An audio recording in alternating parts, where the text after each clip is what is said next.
Hey, everybody. Welcome back to a Rewind Gen X podcast with Matt and Allie. I'm Allie. And I'm Matt. And today we're going to be doing Jurassic Park. The original Jurassic Park from Yes. 1993. And we have a special guest with us today. Everybody. So, this is Olivia. Olivia. Hi. This is my cousin. And my niece.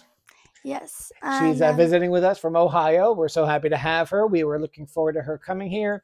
And we asked her if she would please join us for one of our podcasts. And she had never seen Jurassic Park before. So she said, yeah, let's do it. Right? Yes. Okay. So real quick, we're going to show you just a quick little brief clip from the movie's preview. And we'll be right back.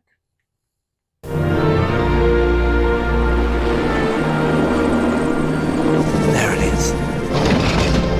Welcome to Jurassic Park. We've made living biological attractions so astounding that they'll capture the imagination of the entire planet. The most phenomenal discovery of our time How'd you do this? becomes the greatest adventure of all time. Can I touch it? Sure. Universal Pictures presents You feel that? Hold on to your butts. a Steven Spielberg film. Okay.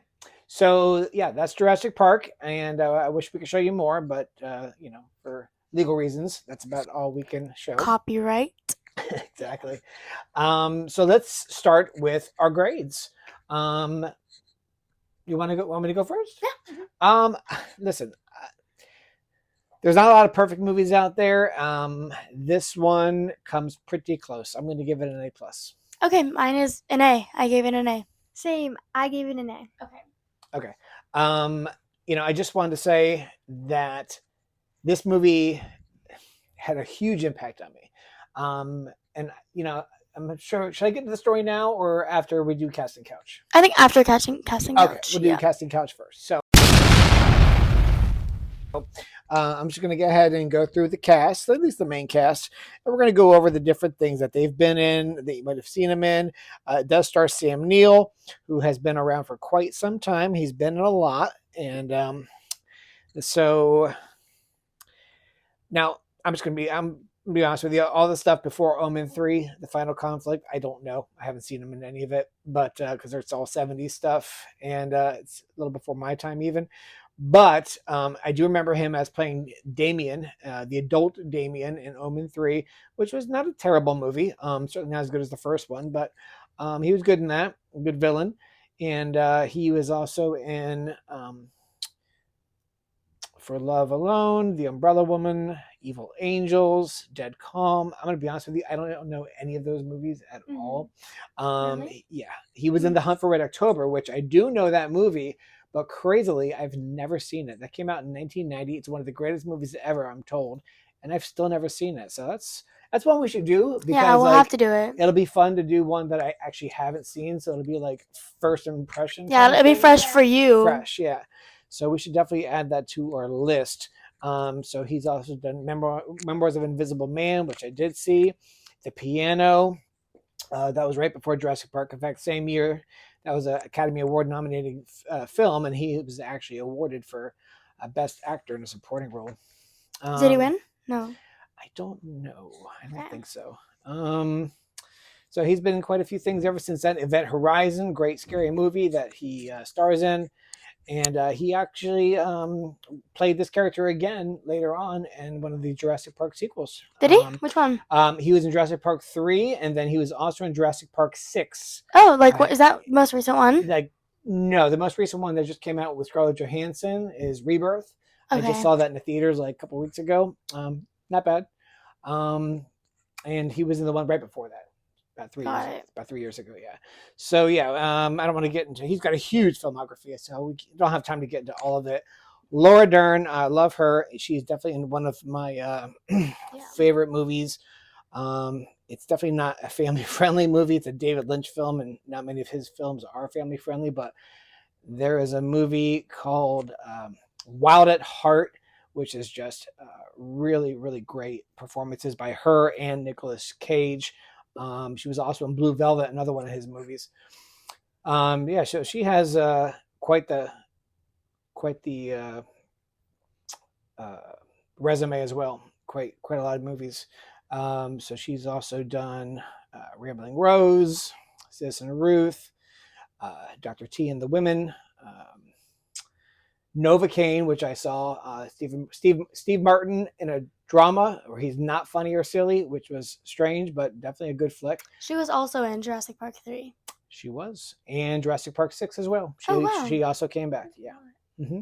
Oh yeah, she was in Little Fockers, the Ben Stiller series. But yeah, so she's been in quite a bit. Working actress. Oh, and any young people might know she was in The Fault in Our Stars. She was the mom. Well, there you go. Wow. Jeff Goldblum. Excellent Very actor. good. I so almost good. didn't recognize him because he looks so young, and I've only seen him in things like recently. Like the commercials for the renting website. Oh yeah, so yeah, he does those commercials. I don't even know what it's called, but yeah. I think it's booking.com. Yeah, that sounds about right. So I know him from things like The Big Chill from 1983, The Adventures of Buckaroo Banzai, Across the Eighth Dimension, which was just a huge box office bomb, but a cult classic. It's just a very weird, bizarre movie, nothing like it before or since, and it's a lot of fun, actually. He was in Silverado, one of the best westerns out there. Transylvania 65000, a very little-known movie that I probably watched a dozen times when it was on HBO because it was a lot of fun. The Fly, most people know him from The Fly from 1986. He was excellent in that movie with Gina Davis. Earth Girls Are Easy. He's terrific. He's one of the aliens that comes down.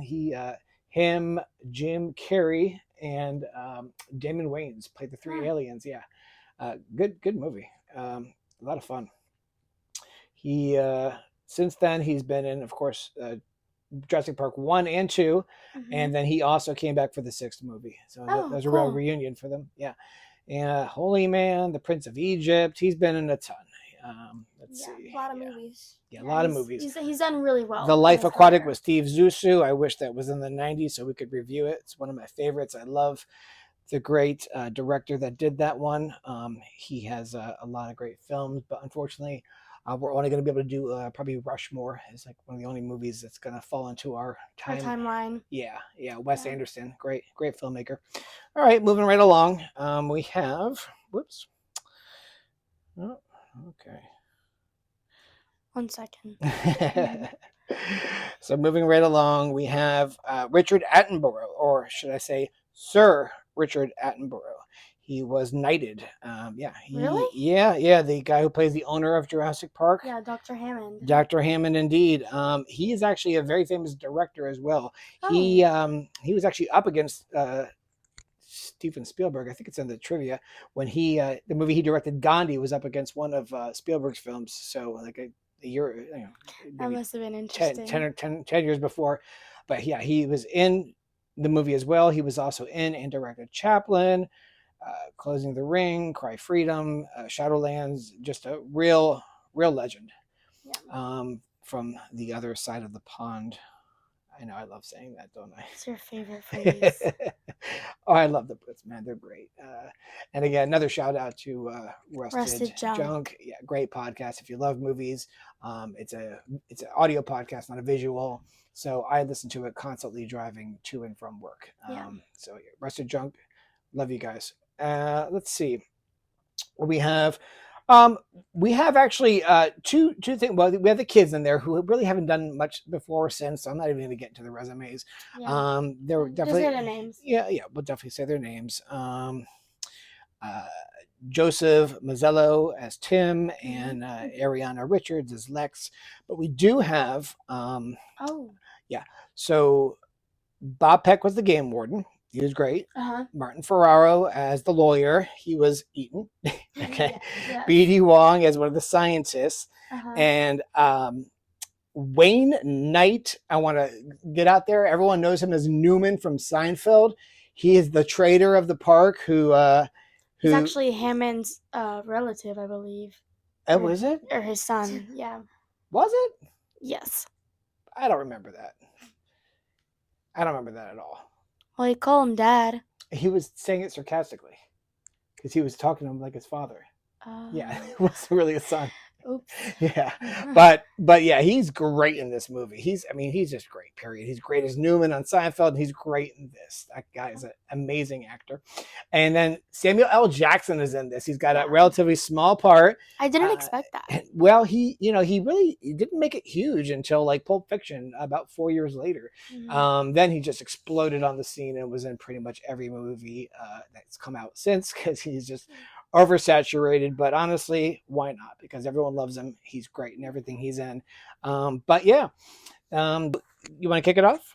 Yeah. Okay. So, like I said, I did really like this movie. I think it was so well done. I mean, Spielberg is just such a genius, and it's just cool. Like dinosaurs coming back to life. The concept itself is really good. I mean, the actors are great and stuff. There's not much to complain about. I think. Yeah. Go ahead. I love this movie because no matter how many times you watch it, it always, gives you that feeling before everything. Yeah. It like never stops of the excitement. I love this movie. What I liked was the build-up. So, I mean, the other Jurassic Park movies, they have a lot more dinosaurs in them. There's a lot more action in it. This movie, because it was actually directed by Spielberg, not just produced by him, and he is the GOAT. I mean, this is the guy who did Jaws, and this is like the next Jaws. He's just suspenseful. He, it opens with like a death scene where you don't even see the monster, just like Jaws. The raptor kills a guy when they're trying to transport it, and just like I said, just like the opening scene in Jaws, you don't even see the monster, but it's still very scary and it gives you chills. And then it just, like I said, you meet all the characters, the story builds up. You don't even get to the scary parts until later, but when it gets there, he really does suspense like almost no other. He's just so great, Spielberg. But so the raptor kills a guy. Then the next scene, the insurance guy comes. He tells John Hammond that dude's family suing for like $20 million, and they need to get some professionals to sign off to get the investors to kind of like chill out. They're really starting to freak out, and so one of the investors, or rather one of these professionals or the experts that they want is Dr. Alan Grant, played by Sam Neill. And I like how they introduced him, like digging up the bones, and I like the scene, with the kid. The punk kid. Yeah. I thought it was really funny how he's like scaring the kid, and he really teaches him a lesson about respecting the dinosaurs. And it shows you how much he hates kids. Yeah. Which helps with his turning point in the movie. Exactly. That's one of the plot developments, is that, he grows to like the two kids in the movie because they're actually, pretty good kids. Yeah. Yeah. Then we get he talks him into going by basically bribing him with 3 years of funding his research. And then you go to San Jose, Costa Rica. There's nefarious men that meet. It's Newman from Seinfeld. It's a great small part. Yeah. He wants to get the guy he's meeting with wants to get the embryos. He's like the competition, and so he's paying them off. It's a great scene. It's pretty funny, actually. Yeah. Dotson. Yeah, exactly. Yeah, he's like basically like nobody cares. You're not that important. Yeah. He's like, nobody knows that we're doing this. Like, relax. They have only one of the very few things that kind of was like was that the chopper ride in, right? Oh, so like they're like dropping, yeah. they're dropping, and I'm thinking to myself, this is going to be a theme park that you want to start bringing people to, and it's going to be this hard to get in every time. Yeah, and another thing is when they start dropping is when they put seatbelts on. But like if you're in a helicopter, you already why are you not wearing your seatbelt in the first place? Yeah, helicopters are dangerous. Like not. And again, you're going to be bringing tourists here and helicopters every time. That's a lot. Yeah. Choppers are not the safest thing, and that just was the only thing that really bothered me about this film. But not enough to lose the A+. It's still an A+ movie. Really good. So then the Brachiosaurus. Okay, this is when they're driving along, the first time they see a dinosaur, right? Ladies, you're 11, you're 15, I'm 51.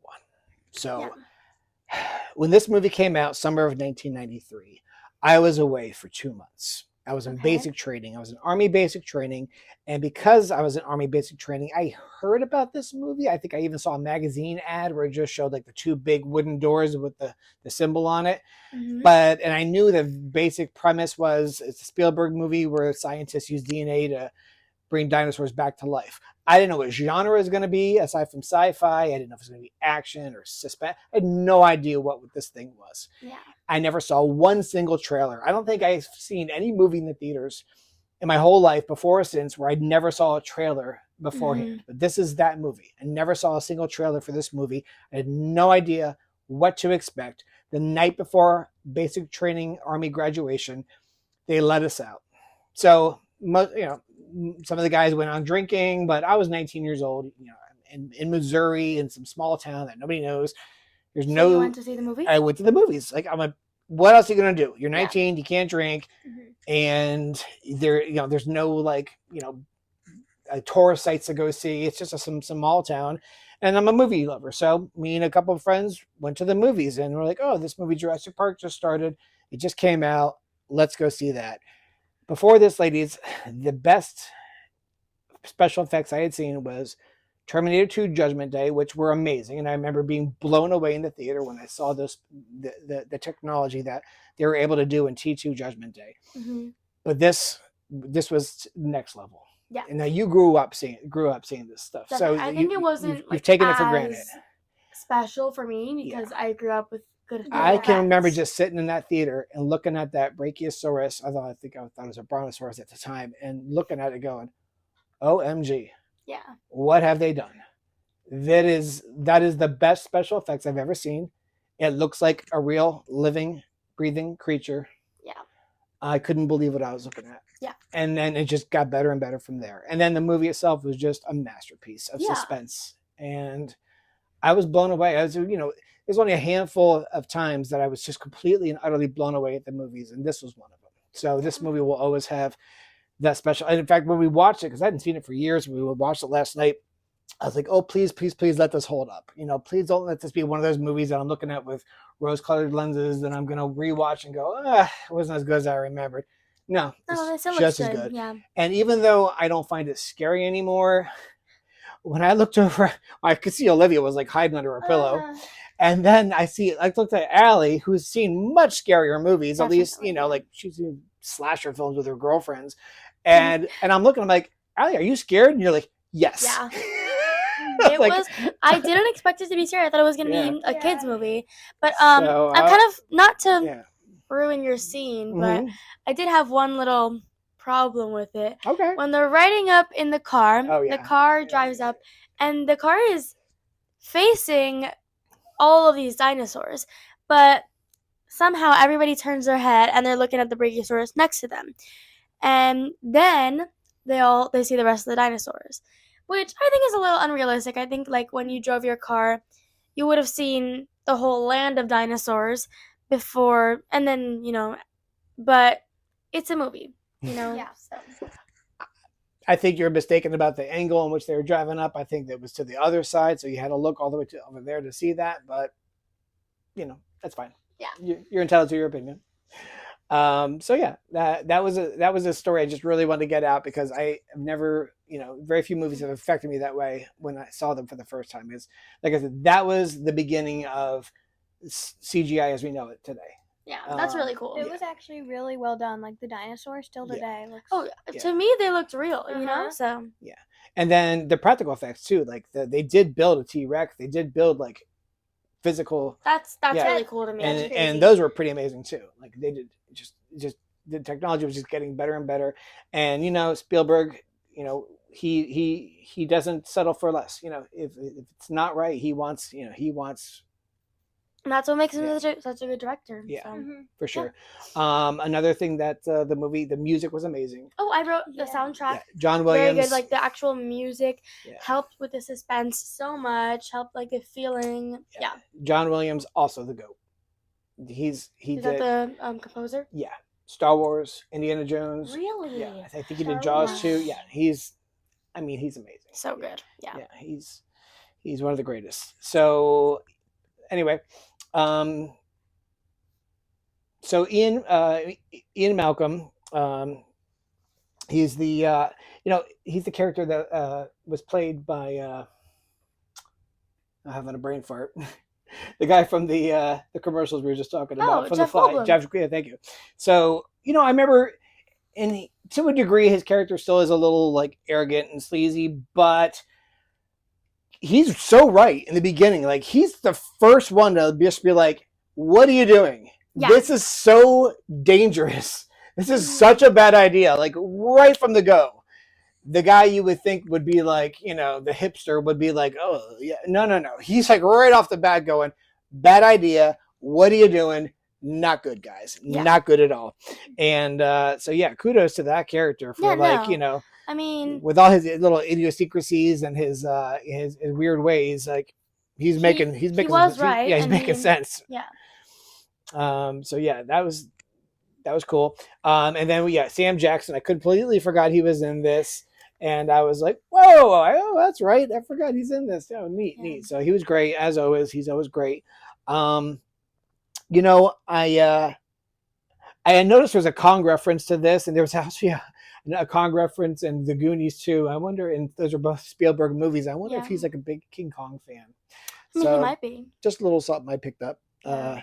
So when they first hear Sloth in The Goonies, and Chuck says, "It sounds like Kong." Sounds like Kong, yeah. And then when they're coming up to the big wooden, doors in this one, they're driving up and the doors are opening with all the torches on the side. I think Jeff Goldblum says, "What are we going to visit King Kong or going to visit Kong or something?" Yeah.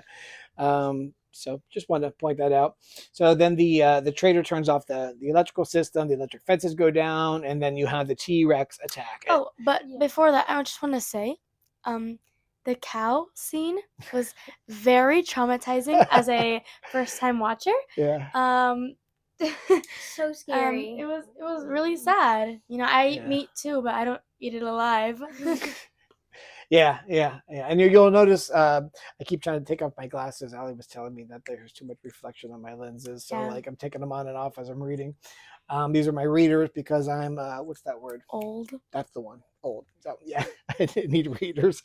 So anyway, both Alan and I just want to say, I mean, the T-Rex attack scene, super scary. That's when I really saw you guys like under your pillows, like just biting your nails, and rightly so. Like nothing to be ashamed of. That's what they're going for. That's what he wants you to do. That's what they're going for. So like mission accomplished. But I gotta say, like both the male characters, Alan and Ian, totally step up in that scene. Yeah, they're both absolute heroes. Like one, first Alan with the toy, he's like getting the light, and then the other one does the same exact thing. Like he runs with it. He doesn't even throw it. They're both just like putting themselves right in the way of danger of this T-Rex to save these kids. So like kudos to them. The lawyer, not so much. No, I mean he like the kid said, he left us. Like just ran to the bathroom. Yeah. So it was funny. Jeff sorry to all the lawyers out there. I know you all get a bad rap, but Anyway, but the lawyer gets eaten, so he gets his dues. That was fun justice when he just gets his head chopped off. Oh my gosh, that was pretty rough. But yeah. So yeah, I put a little note there. This movie is so much scarier than the sequels. I wrote in my notes, it is very scary, especially the car scene when the dinosaur comes through the roof. I mean, that was a lot. Yeah, and they're all good popcorn movies. They're all fun to go see in the theaters. Like as long as they keep making Jurassic Park movies, I'm sure I'll keep going to see them at the movies because I like the whole movie experience and get my big tub of popcorn and just going into a new world. But yeah, and so like I said, they're all even the ones that aren't so good are still good. They're still fun. But this one is by far and away the best. The best, yeah. So anyway, I keep calling him Newman, but the trader of the park, Newman, gets killed by the spitter, the dinosaur with the umbrella head. I think that was so cool. I remember them mentioning that dinosaur in the beginning, and I was so excited to see it. Like, it actually it happened to someone. And he seems so harmless at first, and he's like so cool. Like, and he's like even calling him. He's like, hey, stupid, yeah. And then stupid kills him. Yeah. So yeah, some more karmic justice, if you will. So I was so like shocked when the car fell over the side mhm. with the The boy kid in it, yeah. in it. He was fine. You thought he was Those- dead, right? Yeah. Yeah. I thought he was I mean, long gone. Yeah. Yeah. But the car fell into the tree. Tim is in the car still. He threw up, but that's about as much harm as came to him. Alan goes up there to save him, and then they have another intense scene where they're chasing the car down the tree. Where they're I like that scene. Yeah, I wrote it. very and cool. It was very good. Very intense. Then Laura Dern's character, she finds Ian, and then there's more flashlights all over the place, of course, and so the flashlights once again attract the T-Rex, and then you have the T-Rex chasing with the car. Yes. Very intense, right? That was so like, much yes, like, okay, go anxiety faster. because it's a T-Rex is chasing you. What are you You gonna didn't do? know what You know, happened. as long the car can only go so fast. You know, so Yeah. Then Alan and the kids hide in another tree, and then just a little note. I put a little note here. You know, when the technology. when the technology was so new and limited, they were able to make a crazy, scary movie. You know, between the technology is great, but it needs talent to make a fantastic picture. So, yeah, we have the most amazing technology today. You can do anything you want, anything you can imagine, you can do. But even when they were so limited with their technology back then, and like I said, the dinosaurs were in this movie for like 15 minutes of the movie. The movie's over 2 hours, and yet they made such a masterpiece. And it's just every second that the dinosaurs are on the screen, they make it count. Chaos. Right. Yeah, they really do. Yeah. One of my complaints was that I wish the dinosaurs had more screen time. Yeah. Yeah, because they were really, cool on the parts that they were there. And like I said, it's just like the movie Jaws, which I don't think either one of you has seen yet. I know. You have seen Jaws? Oh my gosh. Oh, all right. My dad and my mom were watching it. Well, good for them. I know I was giving your dad a hard time because you hadn't seen Indiana Jones, And but then I had nightmares. oh, well, So, yeah. Well, yeah. I'll only tell you what movie my dad let me see when I was 7, and I had nightmares for the rest of my life, and it scarred me forever, and I'll never let Allie watch it. But this is say it came out the year I was born, 1973, and was nominated for Best Picture. Didn't win, but so why don't you just tell him at this The point? Exorcist is the scariest movie of all time, and I'm not saying that as a dare. Don't watch it. It's horrible. It's absolutely horrible. Moving on. Anyway, Yes, it will no take a more piece tears. of your soul with you. Don't watch that movie. Anyway, yeah. Moving on. Sorry. No. Anyway, I'm digressing. I apologize. I liked the tree scene with the kids because I think it was such a character turning moment for Dr. Grant, because he, as in previous say, he does not like kids, but here he is being this father figure for the children in this scary moment, and he's just like holding them while they sleep, It's, Yeah, because he used to be, very not liking kids and just go away. And then he turned into, I think his heart changed a little, Yeah. So Yeah. Very sweet. Agreed. It just took the right kids. Yeah, definitely. And then they find some hatched eggs on the ground. And what do you know? Life indeed found a way. Yeah. Just like, I know you were kind of complaining about this, but I really liked all the scientific explanations were you? I was? No. Oh, Not at never all. mind. No. I loved all like the sciencey moments and whatever because Jeff Goldblum was right. Mhm. Life found a way to breed, and I think that was so cool. The explanation about the frog DNA, Yes. and Yes. I loved it because it shows you how cool life is. Like he was right, and all the science explanations. It was really, really, really cool. And then the next scene, and I never noticed this before. And you guys picked up on it right away, so you're just definitely very, very intuitive.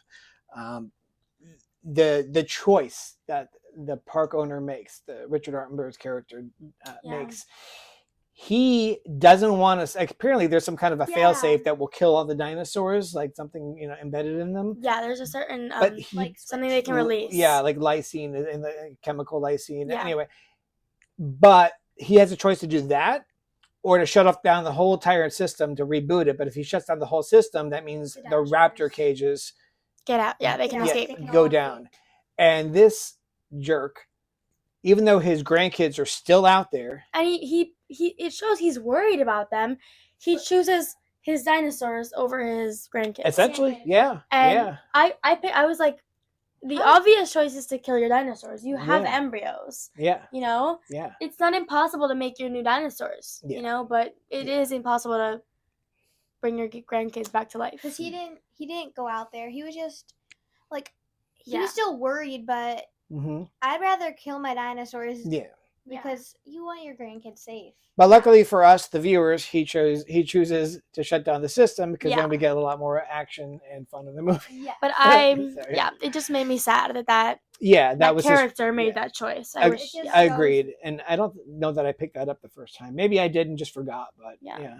But you guys, I noticed you picked it up right. I remember you sitting there go, "What? He's really going to choose that over?" Yeah. So, yeah, nice job picking that up. So Alan and the kids are climbing that fence to escape the T-Rex, and then the electricity comes back on, and little Timmy gets himself a shock.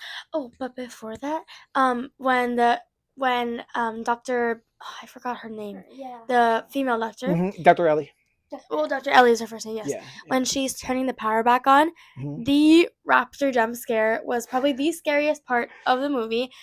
I jumped out of my seat, and I yelled really loud, and I wasn't expecting it. It was really good. I was like in shock. It was scary. Yeah. I didn't know that was coming. Nice. Yeah. So yeah, continue. Timmy. Timmy. Yeah. The Raptors attack Dr. Ellie. Dr. Allen does CPR on Timmy. He gets him back. Thankfully, he's fine. Yeah. Then the Raptors attack the kids in that very intense kitchen scene. Yeah. Wow. Yeah. Very cool. They're very brave for doing that. Yeah. Because I did like the brother sister, teamwork, I guess, to help each other Yeah. stay alive. It was sweet, they made sacrifices for each other and stuff like that. Yeah. Very cool. Yeah.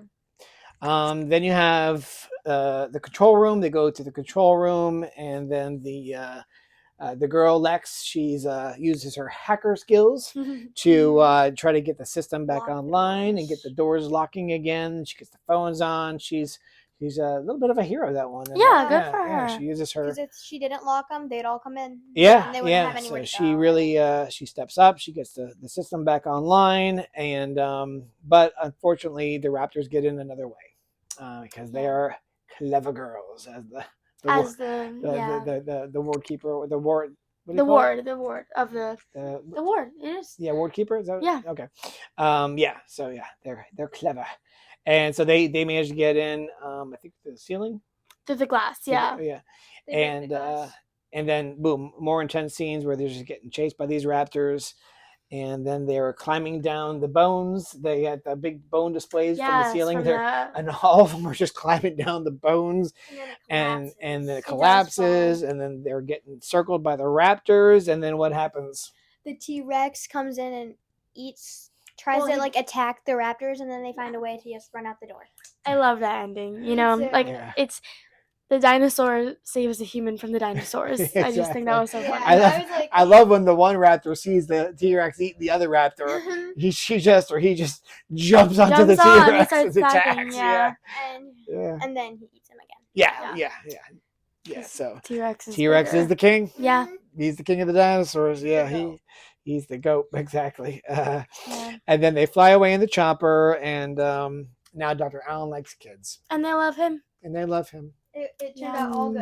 And it was really sweet. I that's one of my favorite Mm-hmm. character turning moments. I love that. Same. Yeah. And one thing I loved about this movie too is I loved how a lot of the characters had their hero moments, Grant had his hero moment. Ian is his name. Yeah. Had his hero moment. He did. Lex. Ellie had her hero moment. Lex had her hero moment. Yeah. There was so many. It wasn't just one person. Yeah, It was the gamekeeper. That's what I was trying to say. Not ward keeper. The gamekeeper. The gamekeeper had his hero moment. Everyone had their little part. Yeah. What did Timmy do? Almost everyone. Timmy's just. He didn't do much. He's a little kid. Well, I mean, he helped. I guess he helped with his knowledge, his dinosaur knowledge. Yeah. But did he? Yeah.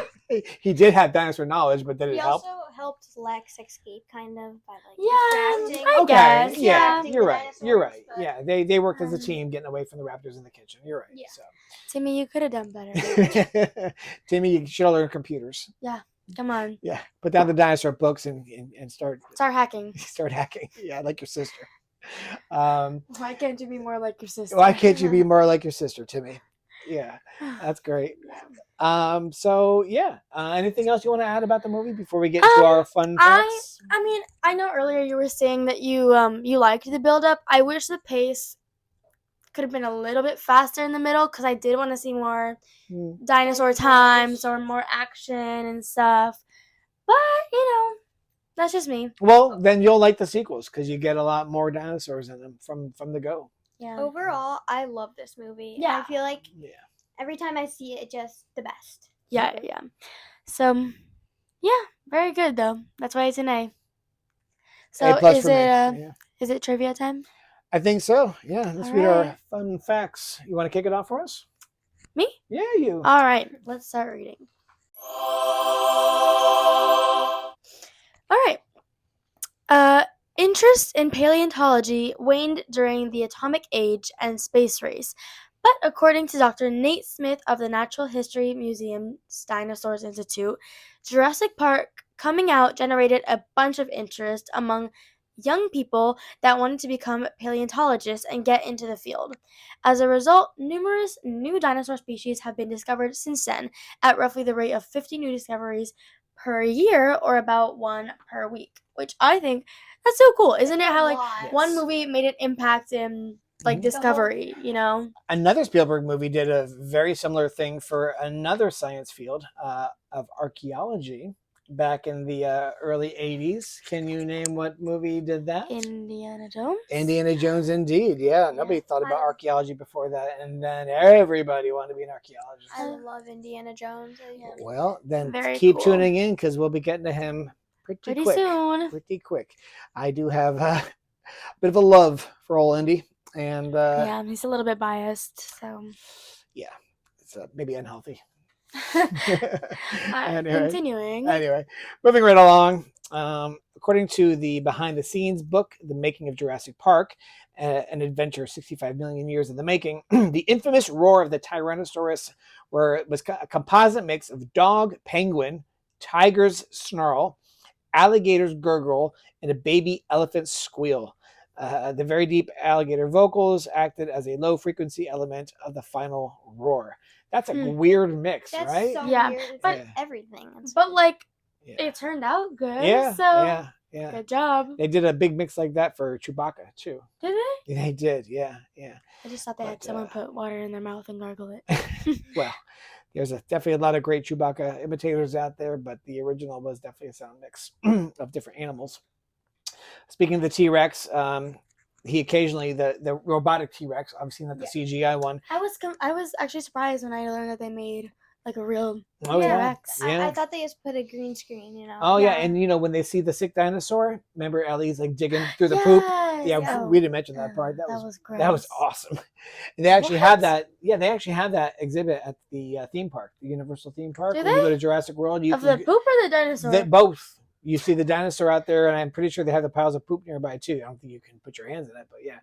Well, it's just like it's not poop. And so that was Right. all. Is That it- was not CGI. That is it was real? all real. That was a real. It was a real dinosaur, but it was But real. like it was a yeah. robot. It was or a very machine. tangible thing. Yes, Yeah. you could touch, and they had Really? that. So yeah. they weren't just touching, No, it was real. um, Yeah, almost all the dinosaurs in there there's the CGI version and the real version that they built. Yeah, that's That's I think that cool made it. how they Like made, when the Brachiosaurus Made it when they're better. up in the tree and the Brachiosaurus starts eating the leaves. That's a real That's a real thing. That's a real head. That's a robotic head going, eating those That's- leaves. Yeah, That's cool. That's Yeah. cool to think about. yeah. So they did a mix of computer and Yeah. It turned out well. Yes. So the T-Rex occasionally malfunctioned due to the rain. The producer, Kathleen Kennedy, recalls that the T-Rex went into the heebie-jeebies sometimes. It scared the crap out of us, she said. We'd be like eating lunch and all of a sudden the T-Rex would come alive. At first we didn't know what was happening and then we realized it was the rain. You'd hear people start screaming. Yeah, I bet they did. That's so scary. Yeah. I would have been like, is it really real? Yeah. So life imitating art again. When Hurricane Inkit hit, just like in the movie, there's a storm coming. Yeah. The storm came while they were filming this. The cast and crew were all required to move into the ballroom of the hotel in which they were staying, except for Sir Richard Attenborough. However, he stayed in his hotel room and slept through the entire event. And then when he was asked, how could he possibly have done this, Attenborough replied, "My dear boy, I survived the Blitz." Now, I'm guessing neither one of you knows what the Blitz is. What the No, Blitz but is. I didn't. What was the accent for? Because he's Sir Richard Attenborough. He's from England. You mean he's from across the pond? Across the Across pond. the pond. Yes. Yeah, the Blitz, that's, I believe, has to do with World War One, when the Nazis were dropping bombs on London from, I believe, airplanes as well as Zeppelins. Yeah, so that's the Blitz. And if I'm wrong about that, well, my apologies. But yeah. Anyway, director Steven Spielberg, he wanted the Velociraptors to be about 10 feet tall. That's what I remember hearing about, that the actual Velociraptors were much smaller than in the movie, which was taller than they were known to be. According to an artist involved in pre-production, Spielberg requested this change because he was unhappy with the size of what was considered the largest, can you say that word? Dromaeosaur? Dromaeosaurid at the time. Deinonychus? Very good. She's a smart one, folks. And wanted it to be bigger. Another reason was to make the raptor more menacing. During filming, paleontologists actually uncovered the 10-foot tall specimens of raptors called Utheraptors. So apparently they did get that big. They just didn't know that at the time. Spielberg also wanted the dinosaurs to be bird-like, for example, snapping to attention like chicken. He wanted the raptors to turn their heads so they could look behind them to make them have a scarier appearance. Well played, Spielberg. Mission accomplished. They were very scary. Yes. Good job. All right. Sure. So the guest encounter with the sick Triceratops ends without any clear explanation as to why the animal is sick, which I was wondering. Yeah. Michael Crichton's original novel and the screenplay, however, include an explanation. The Stegosaurus/Triceratops lacked suitable teeth for grinding food, and so, like birds, would swallow rocks and use them as gizzard stones. In the digestive tract, these rocks would grind the food to aid digestion. After 6 weeks, the rocks would become too smooth to be useful, and the animal would regurgitate them. When finding and eating new rocks to use, the animal would also swallow West Indian lilac berries, which makes sense. That was the poisonous for them. The fact that the berries and stones are regurgitated explains why Ellie never finds traces of them in the animal's excrement. Oh, very cool. Want to read a couple, Ollie? Yeah, go ahead. Sure. Starting with that Right one. here. Thank you. Universal Pictures paid Michael Crichton $2 million for the rights to his novel before it was even published. Wow. At around 25 minutes, the Mr. DNA cartoon was Steven Spielberg's way of considering much of the novel's exploration in a few minutes. Yeah, that was actually pretty smart. Yeah. So and yeah. I think it was very theme park life, like theme park like, like they made it into an attraction instead of having a whole explanation. So they just combined all the exposition from the novel into a quick little DNA cartoon. Explained it in about 30 Hammond seconds. said it was geared toward children, which I thought the video was too, very Yes. Mr. DNA. Yeah, so when Michael Crichton was asked why the novel had Jurassic in the title and has a dinosaur from the Cretaceous period on the cover, he replied that it never occurred to him and admitted that it was just the best looking design. John Williams, who scored the movie at the end of February 1993, recorded a month later, he felt he needed to write pieces that would convey a sense of awe and fascination, given it dealt with the overwhelming happiness and excitement that would emerge from seeing live dinosaurs. Wow.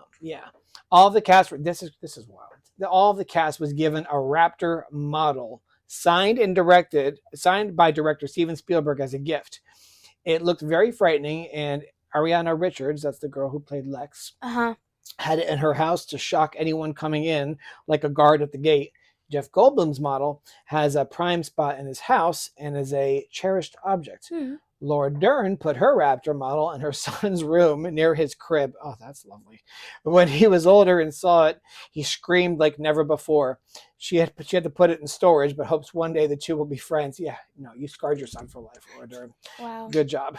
All right. That would be Well, scary. did you think Yeah. it was a good idea to put a dinosaur in your Yeah, well, son's nursery? Actors aren't necessarily the smartest people in the world. And Yeah. also, like, how that's crazy to put a dinosaur in your baby's Yeah. room. I know.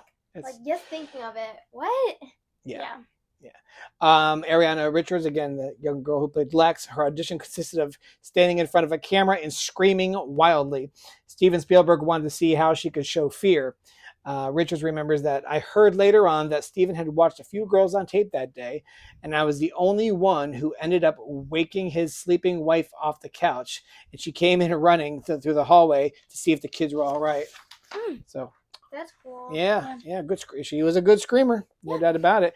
This I didn't know. This is very interesting. You guys ever heard of the TV show ER? Yes. Yeah, I don't that's think I right. have. Yeah, George Clooney came out of that show. It was his big break, Mhm. unless you count the Facts of Life. But little throwback for you old people like me. Steven Spielberg was in the very early stages of pre-production for the movie ER. It was actually going to be a movie based on another one of Michael Crichton's novels. Oh. When he heard about the Jurassic Park book, he subsequently dumped what he was doing to make this movie.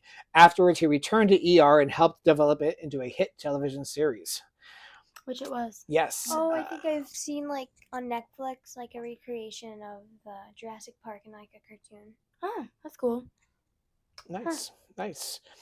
Michael Crichton intended John Hammond to be a dark Walt Disney. However, while possibly unintentionally, the character is also similar to P.T. Barnum.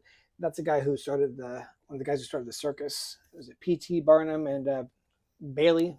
P.T. Barnum, Barnum and Bailey's. I've heard the name. Yes, I just have no idea who it is. it's not around anymore.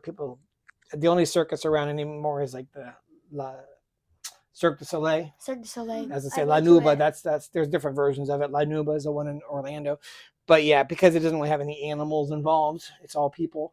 Well, Most people as it don't. should be, in my opinion. And your opinion Yeah. is a valid one. Although my grandfather did take me to the circus when I was a little kid, and I did have fond memories of it. But yeah, I agree that it's probably for the best that Yeah. just Once you think about it's it, the zoo. animals. It's bad enough the zoos, but at least most zoos today don't keep them in cages. They keep I them am in, not a zoo supporter either. Well, Yeah. well, there you go, folks. They Very keep- big on no animal abuse. They should be out in the wild, you know? Yeah. Which kind of hurts me in a way. Yeah, definitely. Would you like being in just one room your whole, like, life? Because once you're Exactly. born, you're staying. My heart goes out to animals in captivity. Like, even though there might be some predators, that's just the way of life. Exactly. To continue. Okay, so freedom for animals, unless they're delicious. Well, I tried to go vegetarian. Yeah, It didn't work. good luck with that. All right. Hey, more power to you if you can. James Cameron has stated that he wanted to make this movie, but the rights were bought a few hours before he could bid. Upon seeing this movie, Cameron realized that Steven Spielberg was the better choice to direct it, as his version would have been much more violent along the lines of his 1986 movie Aliens, only with dinosaurs. We're going to review that one. Yeah, he said it wouldn't have been fair to children who relate to dinosaurs. Still, Cameron was quite instrumental in getting Jurassic Park made for two reasons, and this kind of goes back to what I was talking about. First, seeing the alien queen in Cameron's Aliens is what convinced Spielberg to hire Stan Winston to create the huge animatronic T-Rex. And second, the computer-generated visual effects in Cameron's Terminator 2 Judgment Day directly influenced the development of digital dinosaur effects in Spielberg's movie. So It's yeah, cool they were that you just mentioned Terminator just 2 and the building on the shoulders, standing on the shoulders of giants, just Yeah. building, getting better. They're just a few years apart, and that was just a real huge time for special effects in movies. Want to read a couple? Yeah. Okay. After making this movie, Ariana Richards developed a great interest in dinosaurs and assisted Jack Horner, paleontologist, advisor for the movie, and the inspiration for the character of Dr. Grant, on an actual dinosaur dig in Montana the following summer. Very cool. Very cool indeed. See, the young people influence in paleontology. Wow. The most difficult effect to pull off was the vibrating rings of water. Steven Spielberg wanted the T-Rex to announce its presence somehow before the audience saw it, and got the idea from watching the mirror in his car vibrate from the bass effects while listening to Earth, Wind, and Fire. When Michael Lantieri tried to replicate that with water, it was harder than any of the dinosaur effects. Nobody knew how to do it, but told Spielberg they could. The night before the shoot, Lantieri put a glass of water on a guitar, and when he plucked the strings, that did it. So for the scene, they fed guitar strings under the dashboard to get the effect. A man on the floor plucked the strings to achieve the effect. Wow. Very cool. Yeah. Have you ever heard of Earth, Wind, and Fire? Yes, of course. Oh, okay. September. Nice. Impressive. Thank you. Wow. I actually got Grandma Tess tickets for them many years back. She's a big fan. Yeah. And rightly so. Great band. Yeah. Yeah. Michael Crichton estimated that the screenplay has about 10 to 20% of the novel's content. Wow. Oh. So if you like Jurassic Park, go read the book. Yeah, If definitely. if you're inclined to read like me. The crew had to have safety meetings about the T-Rex. It weighed 12,000 pounds and was extremely powerful. They used flashing lights to announce when it was about to come on, to alert the crew, because if you stood next to it and the head went by at speed, it felt like a bus going by. Wow. That's Wow. scary because you don't know. Yeah. You don't know where it is, cause Yeah, and this is a dangerous machine that you're working with like every day. Yeah. 12,000 is Yeah. scary. Yeah. This is interesting. I didn't know this. While discussing chaos theory, Malcolm, Jeff Goldblum's character, shamelessly flirts with Ellie, Laura Dern's character. After meeting on this movie, the two began a romantic relationship and were engaged for 2 years before breaking up. Goldblum is famous for striking up relationships with co-stars. I think he was actually with Gina Davis from The Fly, too, if memory serves. Before the book was published, Michael Crichton demanded a non-negotiable fee of $1.5 million, as well as a substantial percentage of the gross. And I think we're probably just going to wrap this up soon As he because, should. yeah, we're getting there. But I did read a little further back. Guess how much money Steven Spielberg made off of just this movie? Here it is. Steven Spielberg received $250 million from this movie's gross and profit participations. Wow. That's From one crazy. movie. One. And you Like, know I what? expect that from multiple. Yeah. Good for him. He earned it. Yeah. He is the GOAT, as we said many times, and I'm sure we'll be reviewing many of his movies because, Yes. I mean, listen, Yeah, they're so good. Spielberg, George Lucas, John Hughes, these guys owned the 80s and 90s, and a lot of their movies are going to be in this podcast. Yeah, So we love you guys. if you like those movies, boy, get ready for it because, yeah, they're going to be a big part of this podcast. Definitely. Yeah, for sure. Anyone have anything else to add before we wrap this up? No, I mean, great movie. We Amazing. love dinosaurs. This Yeah. is for you. All right. So another successful episode of Rewind Gen X podcast with Matt And Allie. and today. Ollie. Yeah. All right. Stay safe out there, folks. God bless. Bye.